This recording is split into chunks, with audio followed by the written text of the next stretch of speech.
आणि आता वीकेंड आहे त्यामुळे पावसाळी पर्यटनाचा आनंद घेण्यासाठी किल्ले रायगडावर पर्यटकांनी गर्दी केली आहे। रिमझिम पावसासह नैसर्गिक सौंदर्याचा आनंद घेण्यासाठी मोठ्या संख्येने पर्यटक या ठिकाणी आले।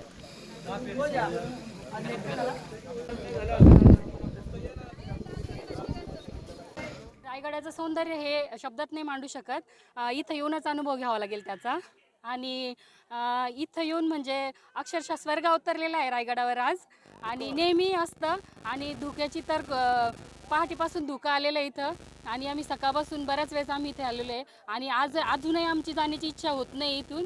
आणि खूप छान वातावरण आहे। पहिल्यांदा रायगडवरती आले, इथलं वातावरण बघून असं स्वर्गाचं सुख मिळतं। इथं अविस्मरणीय क्षण आहे हा माझ्यासाठी खूप। महाराजांनी इथं कसं वास्तव्य किती खूप दिवस वास्तव्य केलं या रायगडावर आणि ह्या पर्यटन स्थळ न मानता रायगडाला एक आपल्या महाराजांचा इतिहास आणि महाराजांनी आपल्या देशासाठी राष्ट्रासाठी जे काही केलेलं आहे ते इथे येऊनच बघून इतिहास जागा होतो।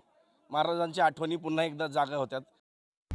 आता isakal.com आहे देशातील नंबर 1 ची मराठी न्यूज वेबसाईट। प्रत्येक अपडेटसाठी isakal.com ला नक्की भेट द्या।